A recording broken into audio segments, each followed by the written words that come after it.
you're evolving. And yes, your guardrails may expand, and you have those along the line of a highway. Like, okay, I'm going to go from a 2 lane to a 4 lane, and then you may have those along a part of your life that, okay, I've been in a 2 lane highway, my guardrails have been good. I'm kind of good like this right now, but I need to get bigger because I need to get some more bandwidth in right now. So I'm going to open my guardrails. I'm going to get the pieces that I'm looking for. I'm going to put those back in, but eventually you've got to go back and concentrate those back to a 2 lane highway. I'm using this visual. I'm not saying you have to do that, but you keep it in there so you're not all over the place. I could have a 4 or 5 lane highway, and I'm bouncing from guardrail to guardrail, and I'm making these massive mistakes along the way. But if I get back to a 2 lane, then okay, it's a little bit more easy, manageable to go straight and not get too far off track. Does that make sense what I'm saying? It totally does. So I have one of my coaching clients that I talked to last week that is using that exact scenario. So they have 3 businesses. They're getting ready to add a fourth. They're just buying one of their first rental houses. They bought a new primary residence as well. And so their bandwidth is hugely being burned up. Like they're just out of bandwidth.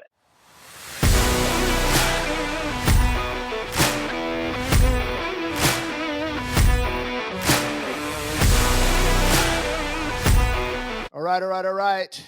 Good morning, good afternoon, good evening, wherever you may be. This is your first time here. I'm Blair Armstrong of Team Armstrong Coldwell Banker. I'm a global luxury specialist in the world of residential real estate. And you guys have found the best podcast you've never seen before in your life if this is your first time.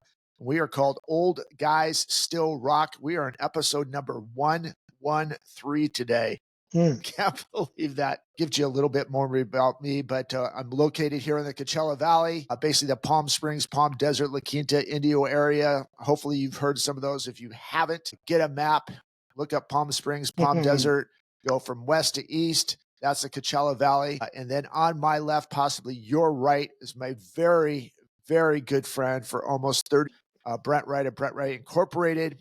He is the other side of this brainchild that we put together almost 2 years ago, if not more than 2 years ago. But Brent Wright Incorporated, he is normally in Eugene, Oregon, but he's traveling. And as we've done every week, no matter where we are, we have no excuses. We put a podcast on every week. So, but Brent Wright has a man of many hats, from payroll companies to real estate to body shops to detail shops. His wife and him opened up a wellness center. He's, as I said, at payroll companies. He's literally in LA right now with his company putting together an anniversary. But another great thing about Brent has been doing for many, many years and is constantly fine tuning it is coaching from either a personal side to a business side. So if you're kind of stuck either in business and you're just trying to work your way out of it, or you have this hurdle that you can't get over, I'd strongly suggest you go back, watch 112 episodes that we have before this one. See if Brent is a fit for you. He has a lot of knowledge. Again, he just didn't start these businesses overnight. There's been a culmination, as I said, for over 30 years and fine tuning them every day. It's multiple wins, multiple losses, but those wins, he gains on those, putting him in on this massive pedestal right now. But if you're looking for some help, this is the guy, Brent Wright Incorporated. How are you, dude? How is LA? I hope you're enjoying Southern California. I know it's a little bit different from Oregon. Yeah, so a couple things. One thing that you forgot to mention that I really want to shameless plug is bustedtees.com.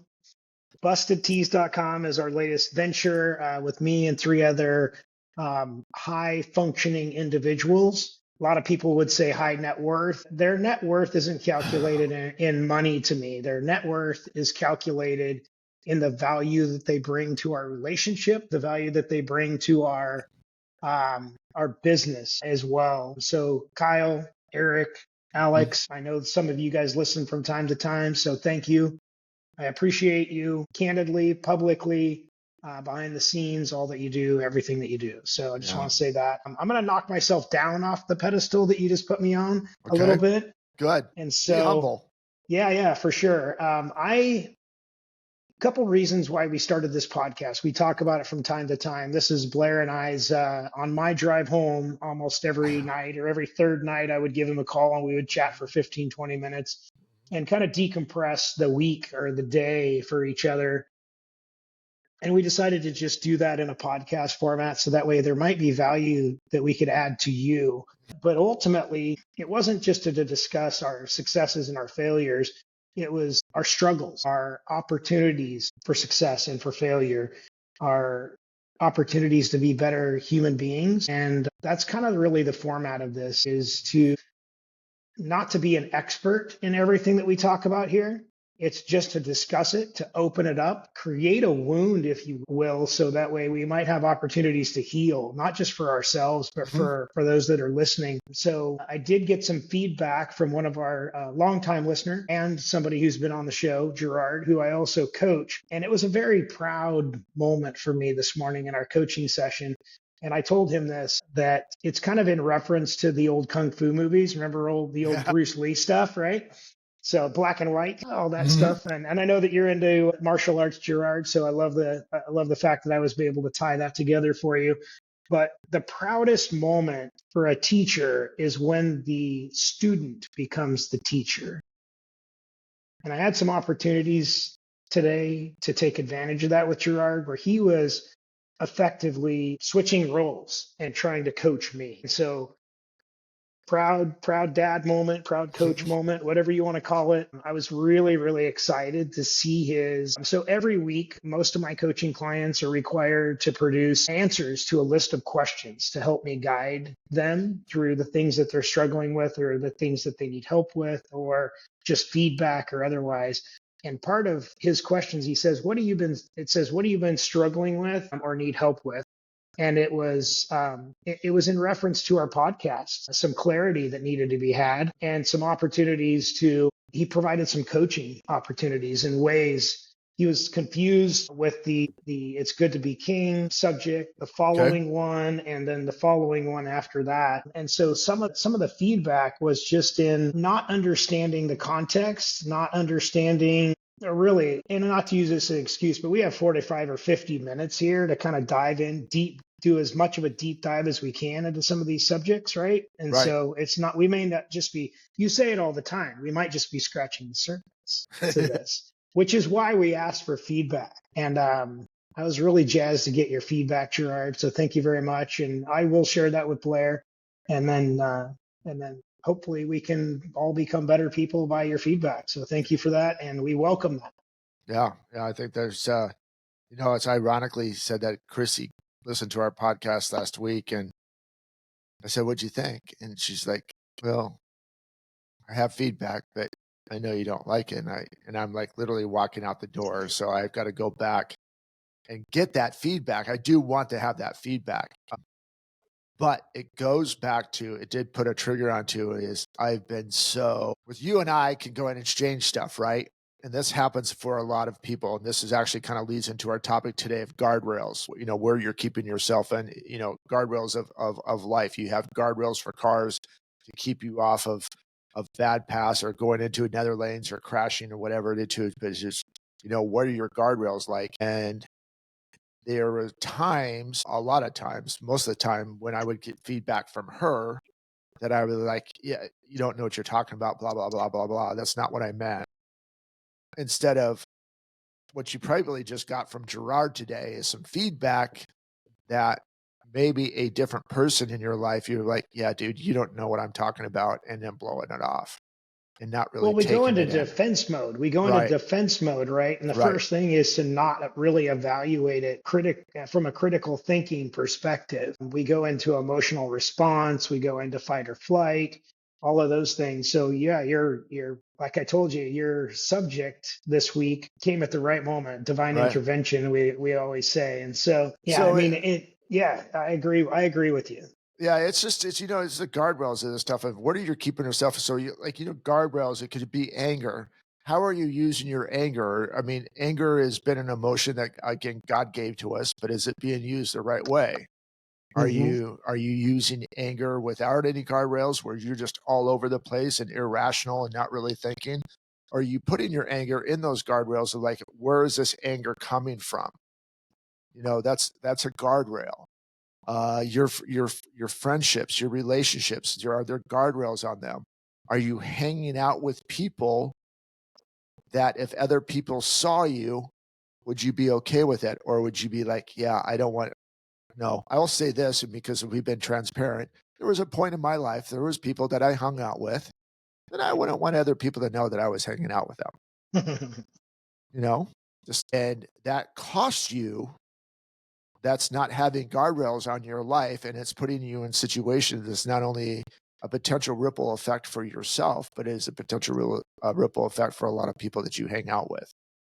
So, that's what I said is kind of, hang out with the people that you most want to emulate, right? We always hear that in some type of coaching. Find the 5 people that you most want to emulate. Those are guardrails in your life. Relationships. Do you have guardrails on your relationships? You and I talked about expectations of spouses last week off camera. This was just personal conversations.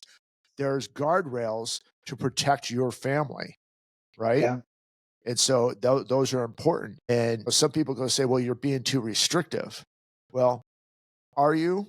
Or are you eliminating, because you have these guardrails and expectations of what your family essence looks like, that you don't have any hazards to get into your highway of your ultimate ending of what that you hope for your family? There's hope and there's goals and stuff like that to it. But if you don't have any guardrails and you just kind of let everything free for all, people from the side or people in front of you may come and take that all away, right? Yeah, for me, guardrails are a kind of a double-edged sword. The reason I say it that way is because last week's episode was about being your authentic self. So are you putting in guardrails that are holding you back from being your authentic self? Are you putting in guardrails, or should you be putting in guardrails? Maybe that authentic self shouldn't show up all the time in every situation. Right. If your natural inclination is to use 4-letter adjectives as a everyday way to communicate, if you're trying to sell a customer and they don't live in that world, is that really where you should be going? Should you be your authentic self, or should you put up a guardrail that stops you from being everything that you usually are? Yeah. Gerard and I talked about this at length today, about being your authentic self in similar situations like we talked about just now. So going back to even that aspect, let's talk about that, because my language can get colorful at times, especially when I get passionate. And I say that putting it to the guardrail aspect of it, you can sit there and go, well, this is who I am. I'm being authentic. I'm being my true self. Yeah, you can justify it any way you want to. But is that really what you want to portray yourself at the end of the day? Are you going to walk into a client and drop F-bombs and S-bombs and da-da-da-da and say, well, this is just, it goes back to a couple episodes that we've had before. This is the way I am. Take me or leave me. I think that there are times, maybe, and again, this is justification right down the way. What are your guardrails? What is your end game, which you always talk about, Brent? What is your end game? Are you looking at the end and then building it back from the end to the front? But what is your end game of what you want to portray at the end? What type of impact do you want to have? So there may not be guardrails in that aspect of language and stuff like that you're going down to, but can you eventually build those and stay into is like, yes, I like to drop colorful language once in a while, especially with a group of friends and we're having fun and blah, blah, blah. Just didn't get in this episode. Yeah. But or does that really... Yeah. Go ahead. Or does somebody call you out about that your guardrails need to be moved? Yeah. My wife called me out this week, very passively. I wouldn't even see passively aggressively. She sent me a reel that said, if you're cussing and you're a Christian, you are sinning. And it went into the reasons why and the Bible verses to support that. And almost immediately, my thoughts went to, I need to change my guardrail. But then my actions went to not, almost immediately. And Don't tell me so, what to do. yeah, but no, not even that. Not so much that. It's more of now I'm aware of it. And so even though I'm trying harder to not do it, I seemingly can't do it. It's like telling an alcoholic not to drink and then putting alcohol in front of them. It was a similar mindset to me for some reason, and I don't know exactly why, but it triggered me. It triggered me to cuss more. When in fact I was highly aware that now I'm being called out and all of those things. And so I don't know where to go with that as far as why or what I'm trying to say in the end. I'm just saying that, sometimes when people call you out, they're just really trying to help you. Gerard this morning, he was working through some stuff. By the way, he's in like day 23 or 24 of 75 hard. It's the first time. And first time. And Yeah. I said, you're in the mad at everybody and mad at everything. And I said, it's going to happen about 3 times during this process. I said, you're going to see it around day 40 and you're going to see it around day 60 to 65. So it's okay. Just call me and tell me that you need to yell at somebody and I'll just take one for the team. Okay. So yeah. Yeah. Again, and when they build guardrails along the highway, it doesn't just happen overnight. It's constant. You kind of, and then you get to the end of the highway and they have to go back to the beginning and start replacing them all over again, right? So we're the constant adding and fixing guardrails along the way. Sometimes and for visual purposes, you're the vehicle and you hit the guardrail hard enough, it knocks it over. Now, how do you get back and like, okay, that didn't work out very well. My car is damaged. And now I've got to fix this. Not only do I have to fix this guardrail, but I have to make sure that the guardrails in front of me are better set. So if I do bump into the next time, I don't go off the rails and into oncoming traffic. So going back to what you said going with what your wife called you out, not called you out, just made you aware of your language. And you do that and it's a trigger, and then you started wanting to do more. Well, your and I faith would come into play when I talk about that. And the devil's like, don't listen to her. You can go ahead and swear. It's not hurting anybody. You're saying it. You're not using it to people at derogatory things. That you're just using it as a form of expression. And so that's where it becomes the dark and the evil and the light type of Well, it's aspect. the two on your shoulder in the Two shoulders, cartoon, right? right? Right. Yeah. Yep. Yeah. She swears and you could do it. This is the way you've been. You're not. And so we get into the stuff, but like, is that really setting the right guardrail? Now we have guardrails. Okay. What do I want my kids to do? What do I want my wife to do? What are my expectations? I have guardrails for my kids and my wife and me and my family. Okay, But am I holding myself accountable to those? Am I putting myself in guardrails, or do I just get to go down the express lane and I've got every single lane in front of me and I get to go and choose which lane I want to be in that day? Well, how many times growing up did you hear "do as I say, not as I do"? Right? I definitely don't want to be that dad, but sometimes I find myself being that dad, and I got to call myself out to it.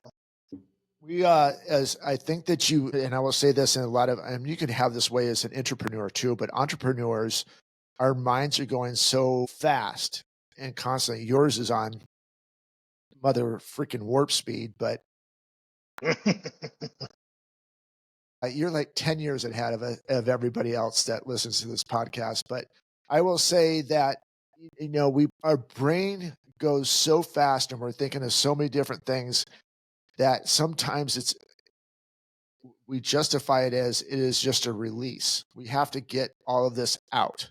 And I don't know how, we haven't learned quite eloquently how to get it out the right way. We don't know how to use the right words, or the thoughts are so far-fetched that sometimes again, going back to our brains are so far ahead of us, we don't have the words to explain what we're trying to get out. Sometimes for me, that's the way it is. You have been so seasoned in getting it out the right way. You've obviously come a long way, but there is things that you have taught me to get those words out, or at least explain it in a more understandable terms. I just did that to you 2 days ago. Yeah. Three days ago. I gave you a text. It sounded really good in my head. You're like, dude, are you speaking Chinese? What is up? Can I get a secret decoder wheel for this? And I'm like, I'm reading. I'm like, how do you not understand this? Right. So then I have to go back and like, okay, how do I make this better? And I haven't done that yet, but that just, Well, and it's funny because Christy was listening in the background, and yeah. I could just feel a big smile come onto her Oh face, yeah, right? sure. And then you're not only like feeling debilitated because I'm calling you out and being like, what the heck are you talking about? But then you look over at her and she's smiling like I'm a like, Cheshire cat, man, like now somebody else is dealing with it, right? I So just got my best friend got on my ass about it. Now, as soon as I walk in this restaurant, see, I told you, never makes sense. I'm like, so I know. my son's brain is going at warp speed, and my daughter's is as well, and they deal with it in a different way. And so my son struggles to get words out of his mouth because his brain's just like on to the next, on to the next, on to the next. And he does a lot of pauses, he does a lot of ums, he does a lot of jumbling his words together and things like that. My daughter, she just goes from her brain at warp speed to her mouth at warp speed, and I got to slow her down so I can understand what she's talking about because it's going so fast that it sounds like gibberish, and she's got to slow down. And so we all have our own ways of dealing with the inputs and then proper outputs. And really, I kind of liken guardrails to that scenario is just to make sure that people are understanding the message because you don't want them to lose the message in the mess. I think that's really a key tie-in to the last two episodes prior to this is don't make sure people aren't losing the message in your mess. Let's go sticking with guardrails for a second, going back to that. First of all, everyone has different guardrails. Everyone's Mm-hmm. different. Everyone's guardrails are different, or no one's the same. There may be some commonalities, but every single guardrail is going to be different. We are using these metaphors to go ahead and what are the guardrails in your life? What do you want in your guardrails? What do you not want in your guardrails? What things do you need to what things do you need to take out, and put on the other side of the guardrails? What things do you need to put in to not only better your life with the people that you're around? So whatever that is, we're just using this metaphor. We're giving you examples what happens to me. We're giving examples what happens to Brent. We are not God, but we're giving you examples, and maybe that triggers some ideas. Going back to what Brent said is do not get lost in the minutia of what we're talking about. We want to take some golden nuggets, which you may have heard from this, and apply it to your life and make it to you. You're not going to be Brent. You're not going to be Blair. You're not going to be Caitlin. You're not going to be all the other people that we've had on the show, the McCumbers, so on and so forth. But that being said, is going back, and I think, and I wanted to pull that back in what you said, what Gerard said earlier is like, we got lost in the minutia of all this stuff. What did that really mean? How does that not make sense? So using Brent, going back to using an example of what Gerard said, what were some of the things that really triggered you that you go, okay, this is what we have to work on moving forward? Well, so one of the biggest things that we talked about and that I wanted to make really super clear in this episode is, and I think I mentioned this last episode, I myself personally am looking for a new coach. And I said that, and I think I even went into it. I can't remember if it was on screen or not that we talked about this, but I am looking for a new coach. And in going through that process of looking for a new coach for me to level up to the next level, which I feel like I'm on the cusp of, by the way. I just want to put that out to the universe and put it out here. I believe Right. I'm on the cusp of leveling up. And so Gerard brought this up in a way that was very, very articulate. He didn't get angry. Or if he did, he waited, he formulated his thoughts, he produced them in a way that can communicate, I can understand, and actually was very proud of as well. And I brought that up. But for me, I think I've been looking for one coach because I always say that don't ever get coached by somebody that you wouldn't want your life to look like theirs. Does that make sense? So, but on the other hand, I look at it like there are pieces of your life that I like. There are pieces of Gerard's life that I like. There are pieces of a ton of other people lives that I really enjoy and would like to plug in pieces of it. So maybe the next level for me isn't one person that's coaching me, but a multitude of people to build the blocks for a better foundation so I can level up, level up, level up. And so I think that's more of what coaches Solid. really miss, right? I think that's where coaches really miss the boat, is that they're trying to be everything to their client. I may not be the right fit for certain aspects of coaching. Can I do sales? Sure. Can I do logistics? Sure. Can I do strategic planning? For sure. Can I teach you how to be an empath? Not likely. Not freaking Right. likely. Okay.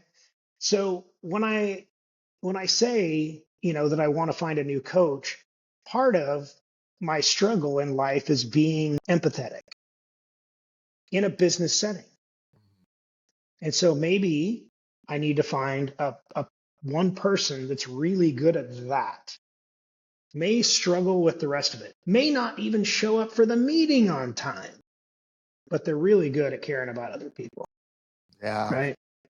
And so, and not discounting their not showing up to the meeting on time, because usually that'd be a deal breaker for me. Mm-hmm. So again, I feel like I'm really on the cusp of it, and a lot of these things are really bringing up these things. So me, I'm actually not constricting and bringing in my guardrails. I'm moving my guardrails out, and I feel that that's really super important to know when to move them.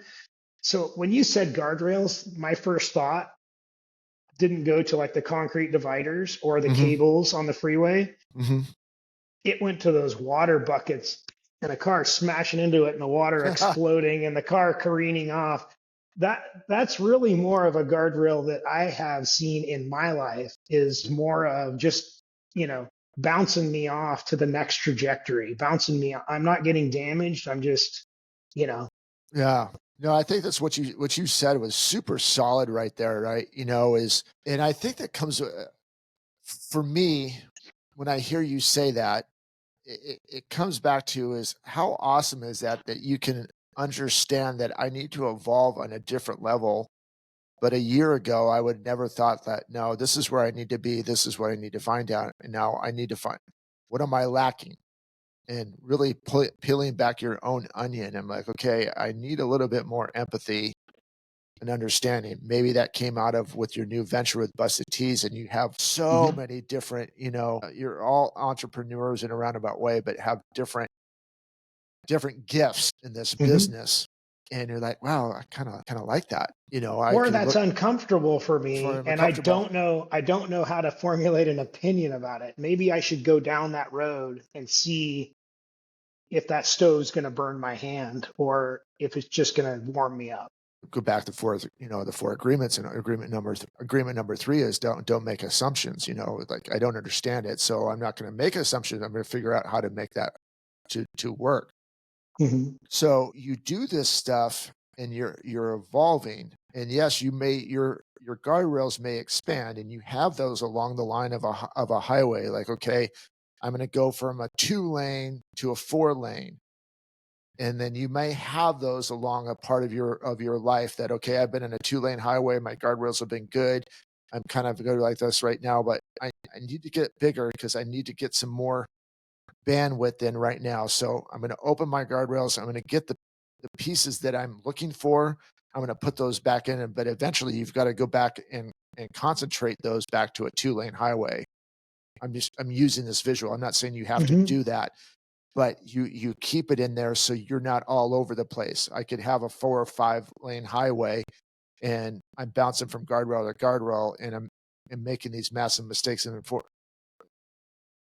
along the way. But if I get back to a 2-lane, then okay, it's a little bit more easy, manageable to go straight and not get too far off track. Does that make sense what I'm saying? It totally does. So I have one of my coaching clients that I talked to last week that is using that exact scenario. So they have 3 businesses. They're getting ready to add a 4th. They're just buying one of their first rental houses. They bought a new primary residence as well. And so their bandwidth is hugely being burned up. Like, they're just out of bandwidth. And he says to me, he says, so what would you suggest? So would you suggest that I don't allow any client interactions? No, I don't take phone calls. I don't take meetings unless they're pre-positioned, these types of things. So, and I said, well, you really have to ask yourself, how did you start your business and what did that look like? Did your customers have access to you all the time? Yes. Did they have access to you via phone? Yes. Did they have access to you via text? Yes. So how much of your core business are those people? Well, it's about 65, 70% of my core business are those types of people. So what's going to happen when you're not available? Do you want to constrict your guardrails to a point that it chokes off your core business or the reason why you've become so successful? So what I see happening in a lot of businesses is once they start getting to the point where they're out of bandwidth for the business owner, the entrepreneur, instead of making small adjustable changes to their guardrails that people don't freak out about, that people can assimilate and get used to, they go, man, I'm scared. And they cut it completely down or cut it completely off and put up a dam and make themselves inaccessible to their client base. They make themselves inaccessible to their employees. They make themselves inaccessible to their social circle, even. Like, what would you do if I'm your coach and you tell me the only way that you're going to communicate with me after we've been communicating via email is for me to go on and put a calendar item on your calendar? And I do, and it's always blocked out. How many times do you think I'm going to do that without just shutting off? Yeah, just moving on, right? So be careful of your guardrails. Yeah, I think that I want to go back to the analogy. Yeah, you're going to have to, and even what you just said there too is maybe it is okay, but make sure you have the right pieces in place. Is to have a wider highway with guardrails. Who are the people you have surrounded with that are helping you stay on the road, protecting you from those guardrails, getting those in place to expand your bandwidth? You've done the way. You started off on a 1-lane highway, and now you could realistically have 8 lanes in so many different ways with body shops, detail shops, wellness centers, payroll companies, coaching, so forth. So your highway is large, but you have people in place to make sure that's happened. You have assistance with the payroll company. You busted T's. You've got 4 mind melds, right? That you guys talk often to build that out to us so I can have this line highway, but it doesn't always happen. You could easily say, you know what? I'm good with this body shop. I'm going to go ahead and, which we talked about in the past too, is I'm just going to burn the bridge on the rest of these things. I don't need them. Yeah. Does that? And maybe you're ready for that, right? Maybe you want to do that. Maybe. So again, that's why everyone guardrails could be a lot different. If you want to start making it to a 1-lane highway where you're just your kid solo and that's where you feel that your life has become, then that's up to you. If you feel like you have more to offer, which Brent and I always said is until we go see Jesus, I'm just going to keep going, and what we accumulate and how we affect people is our main options. God made us to be great. We're out here to accomplish as much as we're supposed to accomplish in life and not be restricted by naysayers or people that say that we're crazy. We may be crazy once in a while or make a decision, but that's on us. So what do you want your guardrails to look like? Who do you want in those guardrails? What type of things what type of adjustments to your guardrails do you have to make, not only in your business relationships, but your personal relationships? Do you need to open it up a little bit and put some more emotion? Like Brent said, he's gonna, there's empathy is rolling through his brain right now. How do I become a more empathetic? So, Brent 5 years ago, this is the way it's going to be done, and I don't care. And that's changed a little bit. Ironically enough, with doing this podcast, talking to you with all these years and going to different things, I'm in this stage. There's a little bit, not a lot. I mean, I'm talking millimeters of Brent that are coming through me because we need to get stuff done.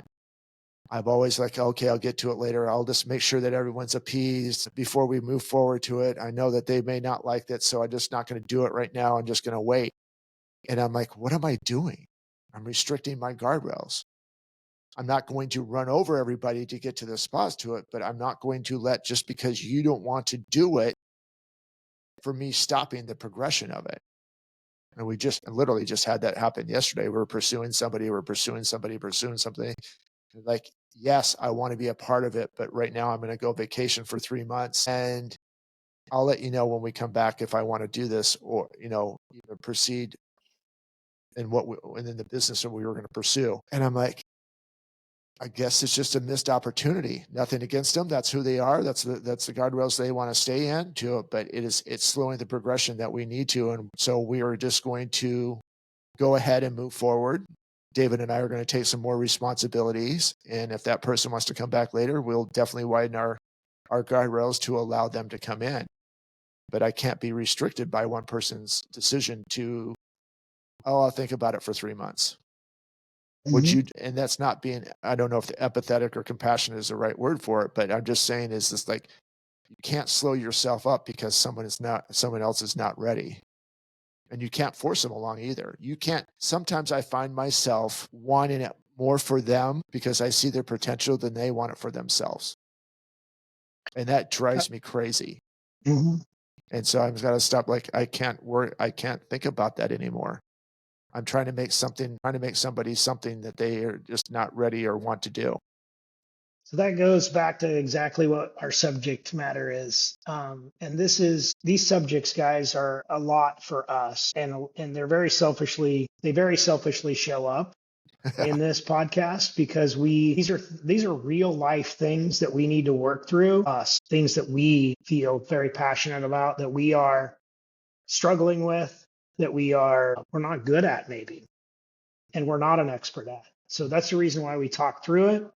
We talk openly, and we ask for feedback, and we ask for opportunities to discuss. I've been very graciously grateful about the opportunities to discuss over the last few months. This is not who I was even a month ago. This is not who I was 2 months ago. This is not who I was 2 years ago. And it's damn sure not who I was 20 years ago when you first met me. Come a long way, dude. We both have. And I got a long ways to go too. I got a lot of Brents to kill before the ultimate Brent's here. I mean, the map of consciousness, you guys should Google that. I believe it's David Hill, but don't quote me on that. Map of consciousness. So our ultimate goal before we transverse our energy from this planet is to get to a path of enlightenment. And this isn't a bunch of woo-woo stuff. This is real energy. And he spent a lot of time before he died producing this. And a good friend of mine, Alex Varnahar, brought this up to me, educated me about this, and I've been utilizing this now for a better part of 6, 8, 10 months, something like that. And it's been a game changer for me. And I'm ready to go to the next level, and I'm excited to see where that lands. I want everyone to go back and rewind that part right there. And if you look at Brent of what he's accomplished over his time on paper, there is a very easy excuse that he could have in his pocket. Done enough. I don't have to do this anymore. If you look at him on paper, and if you look in his heart, and I'm sure there's a lot of you that you can do the same thing, but if you look in his heart, the word enough doesn't exist. And it's a great thing because what he does is much bigger than him. You may not understand his verbiage. You may not understand his personalities. You may not understand his emotions. But this is not about building Brent Wright Incorporated. This is about building People Incorporated, meaning he wants to bring people with him. He's going to use his life lessons to help you get to where you are. Not saying you have to agree on anything. There is not a coach. There is not a person. There is not anybody in your life that has the ultimate knowledge and knows everything. If they come across that person, To me, people listen to this, you don't have to do this. To me is, if you're hanging around with people that think that they know everything, you need to get them out of the guardrails. They're going to slow your progress. They're going to be a detriment to your progress. We openly say there, in any good business coach, Ed Milet's, the Jockos, the Andy Frisellas, Tony Robbins, if you talk to those guys, do you know everything? No, I'm just scratching the surface. Just scratching the surface. I haven't even used 10% of where I need to be right now. Those are the people who you want to be with. Those are the reasons why we want you to be on the show. Brent's traits are different from my traits. I feel like I have a lot to offer. There are things in my life that I can associate you with because of what I've gone through and what I've done. Same thing with Brent. And you get to take the journey with us, and you get to share your ideas. We get to share our ideas, and we're like, okay, this worked, this didn't work. Okay, awesome. It's the power of our numbers. It's building your kingdoms. We talk about this. So again, we're really repeating a lot of the stuff that we talk over 112 episodes, but it comes out in different words for different types of clarity. But I really want to go back to where I really began with it too. It is just like, for Brent to realize that there's another level after all the levels that he's accomplished already, speaks volumes on what type of leadership that he has to share. And there's not many guys that will do that, because there's a chink in your armor if a leader just said what Brent said. There's just another level. Well, what do you mean you don't know anything? Why you tell me why should you be a coach of mine if there's another level? You should be here. Not one leader that if a leader's telling you that, get rid of them right away. I'm just telling you. Give them a garbage bag and send them out on the curb, because it will kill you. I guarantee you that when Gerard pushed send last night, and he thought he was going to get a different type of response than what he got today, I was excited to see it again. I think he was excited that I was excited. He giggled a little bit. So Gerard, if you listen to this one while you're pressure washing or doing your stuff, doing your workout on 75 hard, thank you. Thank you for the opportunity. Thank you for the feedback. This is exactly what we need. I say we end there, dude. Yep. That was some good shit. I just did it. Sorry. Didn't get, I left my guardrail. Final thoughts for you. Just go make a damn difference. Yeah. Be the reason that somebody sees the good in the world today. Period. Gonna be better today. That's all I got. I got today to be better. So might bump the guardrails a couple times and might get a couple scrapes and scratches, but I'm gonna be better today. We want you to be better. We know it's in you. You're having struggles, reach out to Brent, reach out to me. Can't be better without you. So guys, thank you so much for continuing to support us, watching our show. We don't say this very much anymore, but if you like this episode, leave us a comment, either Facebook, Instagram, YouTube, Spotify, whatever. Share the show and share your wins and losses. But until we see each other next week, stay safe, but most of all, God bless, guys. Take care.